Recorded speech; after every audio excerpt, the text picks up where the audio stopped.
ધોરણ 9ની અંદર આપણે પ્રકરણ નંબર 15 એટલે કે અન્ન સ્ત્રોતોમાં સુધારણા એનો અભ્યાસ કરી રહ્યા હતા. એનો પ્રકરણ નંબર તાસ નંબર 4. ત્યાં તાસ નંબર 3ની અંદર વિદ્યાર્થી મિત્રો આપણે જોયું હતું કે સિંચાઈની કેટલીક પદ્ધતિઓનો અભ્યાસ કર્યો હતો, ખાતરોનો અભ્યાસ કર્યો હતો, બરોબર. હવે જોઈએ પાકની રીતો, ખેતીની રીતો જોઈએ કે વધારે લાભ મેળવવા માટે પાક ઉગાડવાની વિવિધ રીતોનો ઉપયોગ કરી શકાય છે. કે વધારે આપણે ઉત્પાદન મેળવવું હોય, વધારે લાભ મેળવવો હોય તો પાકની જે વિવિધ રીતો આવે છે એનો ઉપયોગ કરવો જોઈએ. જોઈએ કે મિશ્રિત કે મિશ્ર પાકમાં બે અથવા બેથી વધારે પાકને એક સાથે એક જ ખેતરમાં ઉગાડવામાં આવે છે. જો શું કહે છે કે મિશ્રિત કે મિશ્ર પાકમાં બે અથવા બેથી વધારે પાકને એક જ સાથે એક જ ખેતરમાં ઉગાડવામાં આવે છે. એક જ સાથે કોઈ બે પાકને ઉગાડવામાં આવે તો આપણને વધારે ઉત્પાદન મળે. જેમ કે ઘઉં, ચણા અથવા ઘઉં, રાઈ અથવા મગફળી, સૂર્યમુખી, આને લીધે નુકસાન થવાની સંભાવના ઓછી થઈ જાય છે. જો એ આપણને ઉદાહરણ આપેલા છે કે જે બે ભેગા પાક વાવીએ છીએ, એક રીત છે એમ. કારણ કે એક પાક નાશ થઈ જવાને લીધે બીજા પાકમાં ઉત્પાદનની આશા જાગ્રત રહે છે. જો એક પાક કોઈ નિષ્ફળ જાય, બરોબર, માની લો કે ઘઉં અને ચણા કીધું, બરોબર, તો આ ઘઉં અને ચણા બે એકી સાથે વાવ્યા છે, પણ એમાં આપણે ઘઉંનું ઉત્પાદન જે છે નિષ્ફળ ગયું, બરોબર. પણ હાટે આપણે એવી તો આશા જાગ્રત કે વાંધો નહીં, ઘઉં ભલે નિષ્ફળ જતા રહ્યા, ચણા તો હજી થશે, બરોબર. તો આપણને એ આશા જાગૃત રહે છે કે બીજા તો ઉત્પાદન મળશે આપણને.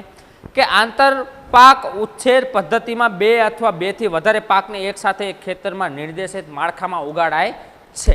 કેવી રીતે? તો કે કેટલીક હરોળમાં એક પ્રકારનો પાક અને તેને એકાંતરે આવેલી બીજી હરોળ કે ચાસમાં બીજો પાક ઉગાડાય છે. ઉદાહરણ તરીકે સોયાબીન, મકાઈ અથવા બાજરી, ચોળા પાકની પસંદગી બે એ પ્રકારે કરાય છે કે તેઓના પોષક તત્વોની આવશ્યકતાઓ અલગ અલગ હોય, બરોબર. એ રીતે બે પાકને, જો બે હરોળ, માન લો કે આમ આપણે ખેતરની હરોળ હોય, બરોબર, આવી રીતે લીટા પાડ્યા હોય આપણે, બરોબર. તો આ બેમાં માન લો કે જો આપણને ઉદાહરણ આપ્યા છે મકાઈ, માન લો કે આ બેમાં મકાઈ વાવી છે આપણે, વળી આ બેમાં બાજરી વાવી હોય, વળી પાછા બે હોય એમાં મકાઈ વાવી હોય, વળી પાછા બે હરોળમાં બાજરી વાવી હોય. તો જો બે હરોળની લીધી, બરોબર. તો હવે આ બે પાક, આ આંતર પાક ઉછેર પદ્ધતિ કહેવાય. કેવી કહેવાય? આંતર પાક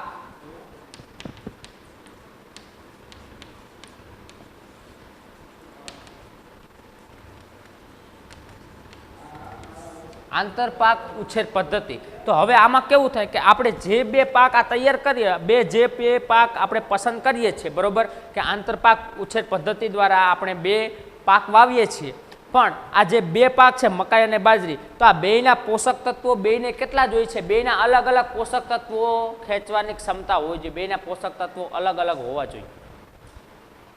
જમીનમાંથી પોષક તત્વોનું શોષણ કરે ને, આપણે જોયું હમણાં નાઇટ્રોજન, ફોસ્ફરસ, પોટેશિયમ, એ જમીનમાંથી એ વૃદ્ધિ કરવા માટે, એ વિકાસ કરવા માટે એ ખેંચે, જમીનમાંથી શોષણ કરે પોષક તત્વ. આપણે કેમ આપણી શરીરની વૃદ્ધિ કરવા માટે ખોરાક ખાઈએ છીએ, તો એ પણ ખોરાક ખાઈએ ને. વનસ્પતિ એ જમીનમાંથી નાઇટ્રોજન ને એવા પોષક તત્વો ખેંચે, નાઇટ્રોજન, ફોસ્ફરસ, પોટેશિયમ જેવા, બરોબર. તો આ બે સરખા પ્રમાણમાં જરૂરી હોય આ બેને તો ચાલે ના, તો બે પાકની સ્પર્ધા, બેની વિભિન્નતા હોય છે. બે અલગ અલગ પોષક તત્વો એ શું કહે છે કે તેઓના પોષક તત્વોની આવશ્યકતાઓ, બેની આવશ્યકતાઓ અલગ અલગ હોવી જોઈએ. કોકની વધારે, કોકની ઓછી, એવી રીતે પોષક તત્વોની આવશ્યકતા હોવી જોઈએ, જેથી પોષક દ્રવ્યોનો વધુ માત્રામાં ઉપયોગ થઈ શકે. અને આ વિધિ દ્વારા જંતુ અથવા રોગોને એક જ પ્રકારના પાકને બધી જ વનસ્પતિઓમાં ફેલાતી રોકી શકાય છે. અને આ પ્રકારે બંને પાકથી સારું ઉત્પાદન મેળવી શકાય છે. કે બંને પાકથી આપણને સારું ઉત્પાદન મળે છે. કોઈ એક ખેતરમાં ક્રમવાર પૂર્વ આયોજન કાર્યક્રમ અનુસાર વિવિધ પાકને ઉગાડાય તેની પાકની ફેરબદલી કહે છે. કે શું કહે છે કે કોઈ એક ખેતરમાં ક્રમવાર પૂર્વ આયોજન કાર્યક્રમ અનુસાર વિવિધ પાકને ઉગાડાય તેને પાકની ફેરબદલી કહેવાય. કે એક જ વર્ષમાં માનો કે 12 મહિનામાં અલગ અલગ પાક ઉગાડતા હોય, બરોબર. એક જ પાક સતત નથી ઉગાડતા આપણે, વારી ઘડી એક જ પાક ઉગાડીએ ખેતરમાં, ના. અલગ અલગ પાક ઉગાડવાની પદ્ધતિને પાકની ફેરબદલી કહેવામાં આવે છે કે પ્રબળતા કે પરિપક્વન સમયગાળા પર આધારિત વિવિધ પાકનું સંમિશ્રણ કરવા માટે પાકની ફેરબદલી અપનાવવામાં આવે છે કે એક કાપણી પછી કયા પાકને ઉગાડવો જોઈએ તે ભૂમિની મૃદુતા અને સિંચાઈની પ્રાપ્યતા પર આધાર રાખે છે. માની લો કે એક પાક આપણે લઈ લીધો, બરોબર, હવે નવો પાક કયો ઉગાડવો એ કોના ઉપર આધાર રાખે? તો હવે જમીનમાં પોષક તત્વો, જમીન કેટલી હવે છે પોષક તત્વોવાળી આપણને ખબર પડવી જોઈએ. સિંચાઈ પૂરી થઈ ગઈ છે, પાણીનો પુરવઠો જે છે પૂરો થઈ જાય છે, એવો પાક આપણે ઉગાડવો જોઈએ. જો પાકની ફેરબદલી યોગ્ય રીતે કરવામાં આવે તો એક વર્ષમાં 2 અથવા 3 પાક દ્વારા સારું ઉત્પાદન મેળવી શકાય છે. જો પાકની ફેરબદલી યોગ્ય રીતે કરવામાં આવે તો એક વર્ષમાં 2 અથવા 3 પાક આપણે ઉત્પાદન લઈ શકીએ છીએ. ત્યારબાદ આવે છે પાક સુરક્ષાનું પ્રબંધન. ત્યારબાદ પાક સુરક્ષાનું પ્રબંધન.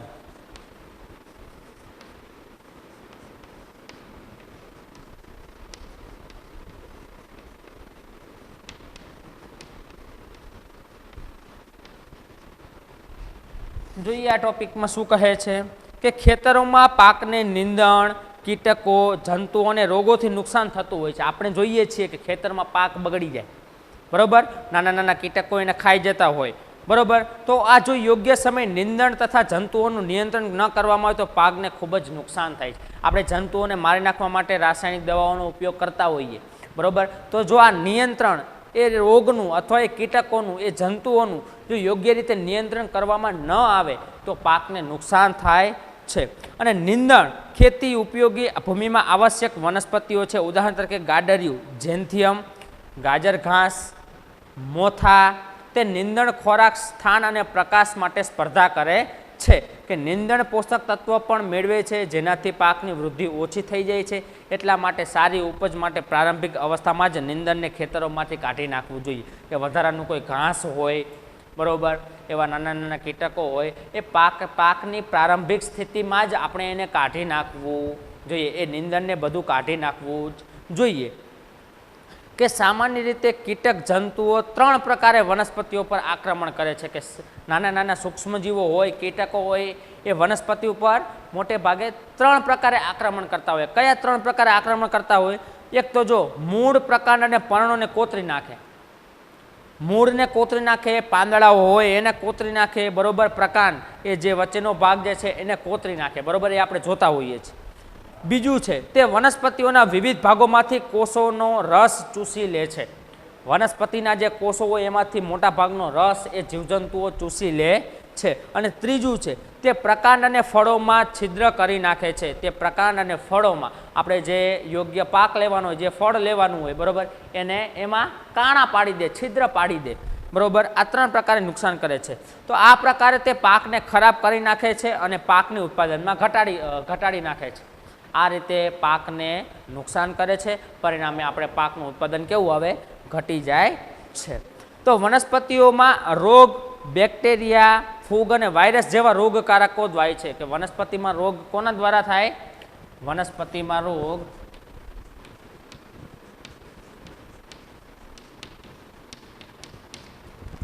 શેના દ્વારા થાય છે? તો વનસ્પતિમાં જે રોગ જે છે એ બેક્ટેરિયા,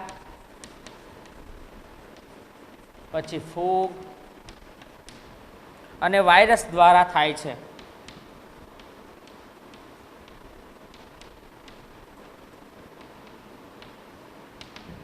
બરોબર. તે ભૂમિ, પાણી અને હવામાં હાજર હોય છે અને માધ્યમો દ્વારા જ વનસ્પતિઓમાં ફેલાય છે. કે એ શેમાં? હવા દ્વારા ફેલાય, પાણી દ્વારા ફેલાય, બરોબર. તો એ કોઈને કોઈ માધ્યમની એને જરૂર પડે રોગ ફેલાવવા માટે. માન લો કે બેક્ટેરિયા જે છે, માન લો કે પાણી હારે હોય અને પાકને નુકસાન કરતા હોય. વાયરસ હવા દ્વારા ફેલાતા હોય. તો એ કોઈના કોઈ માધ્યમનો ઉપયોગ કરી અને ફેલાય છે.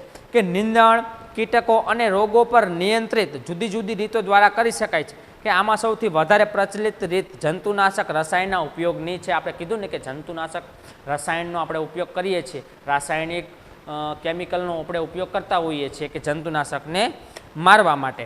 તો તેમાં તૃણનાશક, કીટનાશક અને ફૂગનાશકનો સમાવેશ થાય છે કે આ રસાયણનો પાકની વનસ્પતિઓ પર છંટકાવ કરવામાં આવે છે કે આ રસાયણનો એ પાક હોય એના ઉપર પાકની ઉપર આપણે છંટકાવ કરતા હોય દવા છાંટી આપણે કહીએ ને એ છંટકાવ કરવામાં આવે છે અથવા બીજ અને ભૂમિના ઉપચાર માટે ઉપયોગ કરાય છે પરંતુ તેઓને વધુ માત્રામાં ઉપયોગ કરવાથી ઘણી બધી સમસ્યાઓ ઉત્પન્ન થઈ શકે છે જો આપણે યોગ્ય પ્રમાણમાં જ એનો ઉપયોગ કરવો વધારે પડતો ઉપયોગ કરવાથી બીજી સમસ્યાઓ પણ સર્જાય છે જેમ કે કેટલીક વનસ્પતિઓ અને પ્રાણીઓ માટે વિષાલુ પદાર્થો હોઈ શકે છે અને પર્યાવરણ પ્રદૂષણ કારણ પણ હોઈ શકે છે કેટલાક પ્રાણીઓ એને ખાય તો એ મરી જતા હોય કેમ કે ઝેરી પદાર્થો બધા આવતા હોય બરાબર અમુક દવા છાંટીએ તો વનસ્પતિને પણ નુકસાન થતું હોય બરાબર અને પર્યાવરણ હવામાં પણ પ્રદૂષણ એનું ફેલાય છે તો યાંત્રિક રીતે દ્વારા નિયંત્રણને દૂર કરવું એ પણ એક રીત છે કે નિષેધાત્મક રીતો જેવી કે સમય પર પાક ઉગાડવો યોગ્ય ક્યારીઓ કે ચાસ તૈયાર કરવા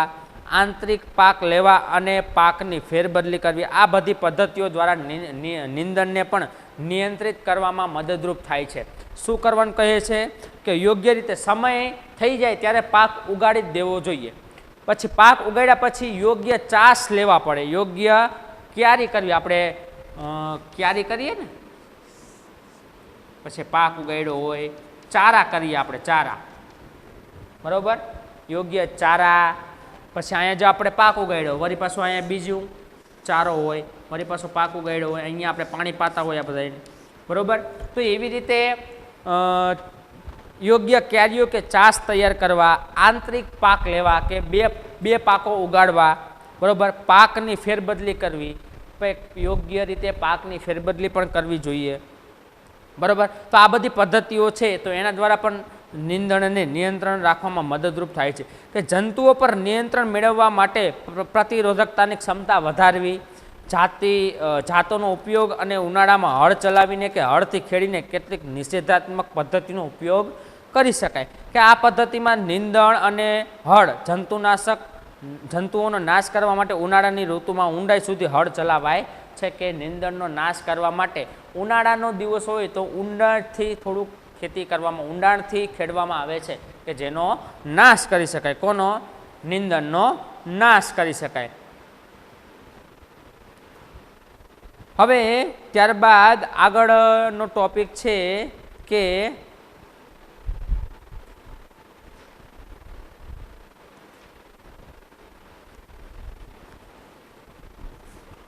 અનાજનો સંગ્રહ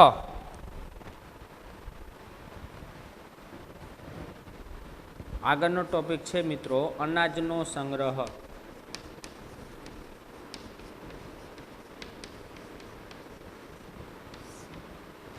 બરોબર તો ખેત ઉત્પાદન કે કૃષિ ઉત્પાદનને વધુ નુકસાન નહીં થઈ શકે છે કે આ નુકસાનના જૈવિક કારકો કીટકો હોય ખોતરીને ખાનારા ઉંદર હોય ફૂગ હોય ઈતરડી હોય બેક્ટેરિયા તેમજ અજૈવિક ઘટકો જેવા કે તાપમાન અને ભેજના અયોગ્ય પ્રમાણને કારણે સંગ્રહ સ્થાનને નુકસાન થાય છે કે જો આપણે જ્યાં પાક લઈને પછી આપણે એનો સંગ્રહ કરતા હોય બરાબર પાકનો સંગ્રહ કરતા હોય તો એ સંગ્રહ કર્યા પછી આપણને એમાં કેટલું નુકસાન થાય કે નાના નાના જીવજંતુ જે આપણે જો કીધું કે નાના નાના કીટકો હોય પછી ખોતરીને ખાઈ જતા ઉંદર રખડતા હોય તો એને ખાઈ જતા હોય ફૂગ ઈતરડી બેક્ટેરિયા તેમજ બીજા અજૈવિક ઘટકો આ બધા જૈવિક ઘટકો હતા સજીવો અજૈવિક ઘટકો વધારે તાપમાન પડે વધારે હવારમાં ભેજ આવે તો એ બધું પાકનો સંગ્રહ કર્યો હોય અહીંયા આપણને નુકસાન કરે તો આ પરિબળોને કારણે ગુણવત્તામાં ઘટાડો થાય છે વજનમાં ઘટાડો થાય નબળી અંકુરણ ક્ષમતા થાય નિપજનો રંગ દૂર થાય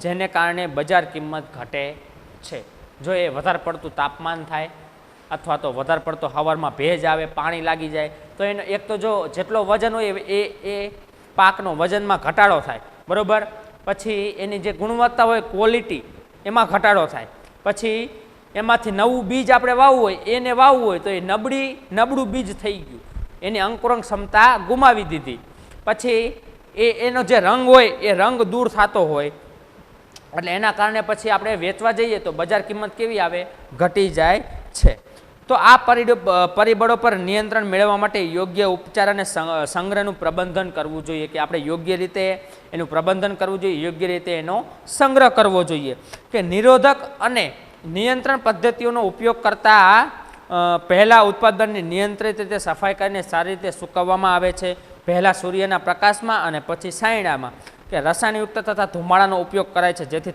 જંતુઓ મરી જાય, અને આવી પદ્ધતિઓ તેમાં સામેલ છે કે જે આપણે પાક ઉગાડ્યો હોય બરાબર, એને લણી લીધા પછી એ પાકને યોગ્ય રીતે સાફ કરવામાં આવે છે, પછી એને સૂકવવામાં આવે છે, પહેલાં તડકે સૂકવવામાં આવે, પછી છાયામાં સૂકવવામાં આવે, ત્યારબાદ એમાં રસાયણ અથવા ધુમાડો કરવામાં આવે છે, જેથી જીવજંતુઓ હોય એ મરી જાય છે, કે આ બધી પદ્ધતિઓ કરવામાં આવે છે, જેથી આપણી એ ઉત્પાદનમાં વધારો થાય.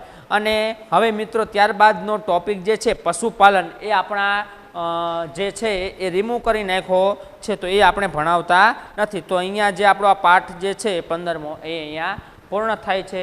હવે નેક્સ્ટ વિડીયોની અંદર આપણે કોઈ નવા પાઠ સાથે શરૂઆત કરીશું. અસ્તુ.